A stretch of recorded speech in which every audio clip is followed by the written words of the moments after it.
Fala pessoal, boa noite, tudo bem? Hoje a gente vai conversar um pouquinho sobre a advocacia para startups e o potencial de crescimento dessa área que ainda é tão desconhecida pela maior parte das pessoas, pela maior parte dos advogados, das advogadas, e que não conhecem ainda a agilidade, o dinamismo que essas empresas inovadoras têm, que essas empresas de rápido crescimento e de faturamento têm. Bom, eu também vou mostrar aqui para vocês, pessoal, como a gente pode ter aprendizado, como a gente pode aprender a atender essas empresas, seja como advogados internos delas, seja como prestador de serviço, ou o mais importante, eu vou mostrar para vocês como a gente advogar aprendendo atributos que as startups dão aula para a gente. Tá? Bom, uma das vantagens de você advogar para startups é você poder criar a sua jornada. Você pode dizer, cara, olha, eu sou doido por games. Tudo bem, no mercado tradicional vai ser tão difícil você encontrar um trabalho em games, advocacia para quem trabalha com jogos. E no mercado de startups, não. Na verdade, talvez esse seja uma das áreas com maior demanda por advogados que compreendam da matéria, por advogados que tratem da inovação, que entendam como é que funcionam esses setores. E é claro, se a gente vai aprendendo a lidar com isso desde o início da nossa jornada, a gente tem a grande vantagem de já assimilar esse comportamento inovador. Como eu falo sempre, é advogando como startups, é isso que a gente precisa, é isso que faz você dar o game change na tua advocacia, tá bom? E também tem uma outra questão, quando você advoga para startup, você tem uma grande chance de acompanhar o crescimento dela, e aí você vai e cresce junto com a startup. E veja, como é que você vai crescer na advocacia? Eu vou ter mais clientes, tudo bem. Mais clientes significa maior mão de obra, você vai ter que contratar mais gente, você vai ter que arrumar mais sócios, você vai ter que ter uma estrutura maior, um escritório maior. Não, mas eu participo de evento, tudo bem, você vai participar de mais eventos. Só que um dia a agenda enche. Com startups, não é bem assim. Com startups, você tem a possibilidade de atender alguém que está no início de operação, e essa operação vai crescer tanto por causa do mercado, que esse crescimento ele precisa ser acompanhado por alguns profissionais. E o mais indispensável nessa equipe toda que presta apoio às startups é o profissional do direito, é a advogada, é o advogado. Eu não vejo uma outra forma de você valorizar sua carreira na advocacia que não seja atendendo iniciativas inovadoras. Gente, a gente pode falar de startups, desde as big techs, as redes sociais, os buscadores e tal, até as startups que estão começando hoje em dia com, sei lá, eu montei um aplicativo para entrega de canetas recarregáveis, sei lá. Cara, às vezes tem um nicho, um segmento que a startup encontra e ela desempenha uma atividade ali muito, eu não vou dizer indispensável, mas muito importante, muito impactante, que se você atende essa empresa ela vem a crescer, esteja certo de que a tua advocacia ela vai mudar completamente para uma advocacia de impacto por causa dessa tecnologia, tá? Eu penso sempre no seguinte, a gente atendendo essas empresas inovadoras, essas empresas que são extremamente rápidas, a gente aprende com eles também coisas que a advocacia não ensina. A advocacia diz para você se preparar absurdamente para conseguir fazer uma reunião. Veja, no meio das startups você tem algumas metodologias, você tem, por exemplo, a Flywheel, que é uma metodologia que eu gosto muito de conversar, que ela fala basicamente que você tem que atrair o cliente, você tem que encantar o cliente e tem que fazer o cliente ser promotor do teu trabalho. Ou seja, basicamente é você ter audiência, você ter o engajamento e você ter a conversão. Só que isso no ciclo contínuo, tá? Eu posso dar exemplo, gente, de diversas startups que são clientes nossas e que nos proporcionaram até hoje o crescimento da nossa advocacia com base no sucesso deles. A gente acompanhou o êxito deles. Desde o segmento de betting, que é o que eu mais falo ultimamente, que a gente atende empresas que, enfim, faturavam alguns milhares de reais e que hoje estão na casa dos bilhões. A gente atende empresas que começaram, por exemplo, como um site de músicas, e que hoje é o maior portal de música popular do Brasil. A gente atende startups que começaram, inclusive, e durante a pandemia quase que quebram, porque começaram com algumas áreas, começaram com algumas atuações, digamos, tradicionalmente previsíveis, só que de uma maneira inovadora, como a área de marketing. Só que chegou a pandemia e, boom, deu um tapa em tudo, ressignificou tudo. Só que a empresa tradicional, ela tem maior dificuldade em se ajustar. Startup não, startup é rápida. É aquela brincadeira que o pessoal fala, nem brincadeira, o pessoal fala, o transatlântico. Cara, o transatlântico para você movimentar é muito difícil. Já um jet ski é facinho. Cara, mudou para o lado, você mudou. Startup é isso. Startup tem alguns traumas, claro. Você diz, pô, mas como é que eu vou fazer agora? Eu preciso mudar, senão eu vou quebrar. Tudo bem, cara. Ajusta. Muda o produto aqui, muda ali. Já na empresa tradicional, grande, é mais difícil isso. Imagina você chegar numa indústria de cimento, e dizer para os caras, então, não vai mais se construir com cimento. Você quebrou a startup. Então, na advocacia, não. Na advocacia para essas empresas inovadoras, você tem a possibilidade de acompanhar a inovação que eles fazem, tá? Tem diversos exemplos aqui de clientes nossos com patentes, clientes nossos com softwares inovadores, e que a gente foi acompanhando, a gente foi aprendendo com eles como inovar nesses segmentos, tá?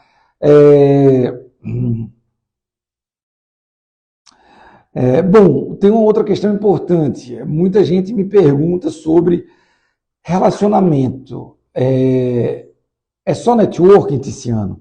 Eu tenho que estar lá no lugar certo, na hora certa? Não. Você tem que pensar como startup. O grande desafio da advocacia é pensar como advogado.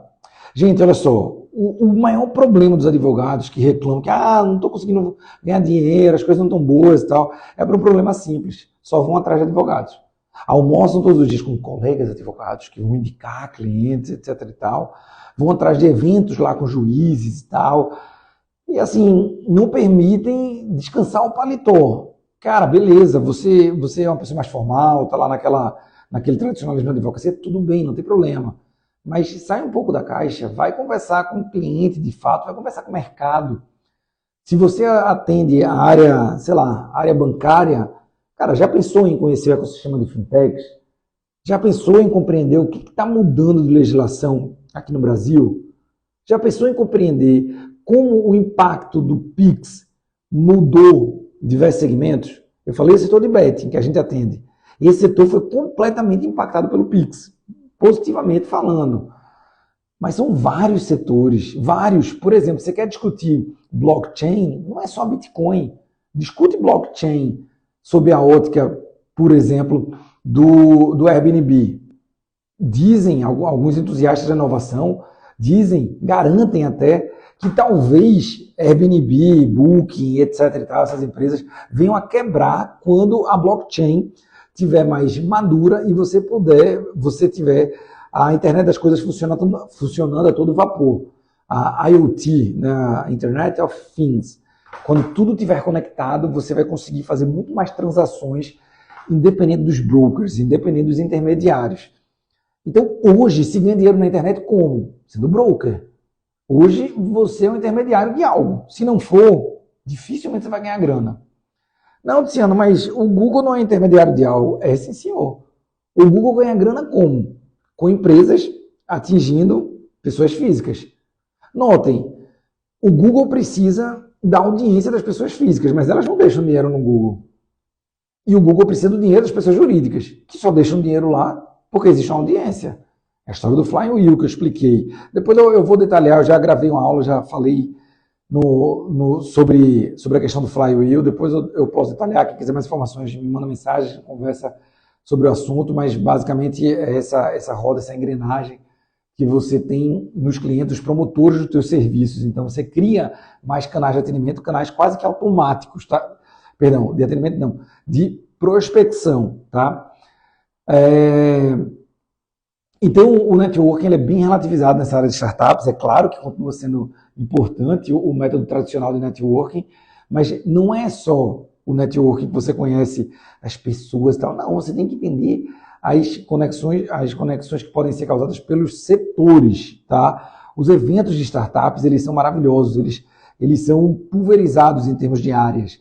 Você tem a tecnologia na educação, no agro, no direito, em vários setores. Gente, também tem um ponto importante, tá, que eu quero comentar, que é como você adquirir a confiança do teu cliente. Veja, se falar em confiança já é algo complexo na advocacia tradicional, imagina na de startups. Imagina num mercado que você vai atender empresas que elas podem quebrar a qualquer momento. E elas podem quebrar por uma mudança de mercado, por exemplo. Vou dar um exemplo. Hoje eu falei com um cliente que ele criou há uns 10 ou 12 anos, foi um dos primeiros trabalhos que a gente teve aqui no escritório, um site de entregas de comida, Central do Delivery na época. Mas veja, Central do Delivery é tipo um iFood, então era isso. A parada é a seguinte, há 12 anos, quem tinha smartphone? Ninguém. No máximo você tinha um BlackBerry. Tá, mas BlackBerry, para você mexer lá como se mexe num iFood, num Uber Eats, num Rappi, não dava. Teve a solução certa na hora errada. Então, não dá para você esperar que esse cara faça sucesso porque a inovação dele foi a melhor do mundo. Não, depende do momento. Agora, o que eu digo é, você como advogado, se tiver com esse cara no momento que ele não consegue validar um produto, que ele consegue validar e precisa ajustar alguma coisa e tal, esse cara ele vai ser fiel a você. E se ele vai ser fiel a você, meu irmão, vai junto com esse cara na inovação. É ele mudando as coisas, ele tentando validar alguns produtos, conhecer alguns mercados e você desbravando esses mercados também. Você entrando para uma área que até então era completamente desconhecida da tua advocacia, tá bom? Gente, se eu puder deixar aqui algumas sugestões para vocês se destacarem nessa área, mesmo que não tenham grandes escritórios, que não estejam numa proteção, digamos, familiar, que estejam advogando como eu comecei a advogar, sem conhecer ninguém, sem ter na área. Pô, minha mãe, advogada, minha mãe é frustrada com a advocacia. Minha mãe nunca advogou, embora seja advogada, ela nunca advogou. Minha mãe foi comerciante. Então, o que eu posso dizer para vocês é o seguinte: a área de direito das startups é uma das poucas áreas que depende menos do networking, menos dessa história do QI, do quem indica. A grande vantagem do direito das startups é que ele valoriza a tua competência e, o que eu acabei de falar, a tua fidelidade ao teu cliente. É muito comum um cliente ter desafios de mercado, ter desafios de validação, ter desafios de pessoas, ter desafios enfim, de vários itens, vários testes de produto.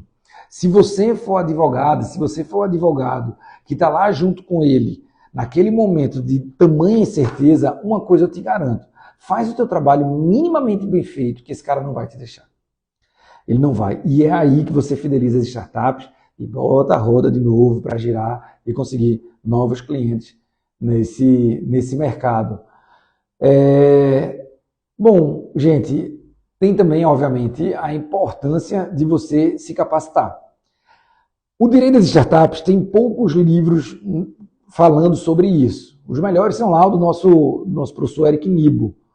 Mas tem algumas outras possibilidades. Eventos, cursos. Os cursos tendem a ser muito práticos. Isso é muito bom.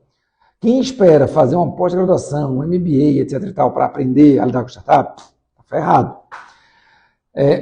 Dá para fazer, mas você vai levar muito mais tempo. E num setor que as coisas acontecem tão rapidamente, vai ser um problema isso.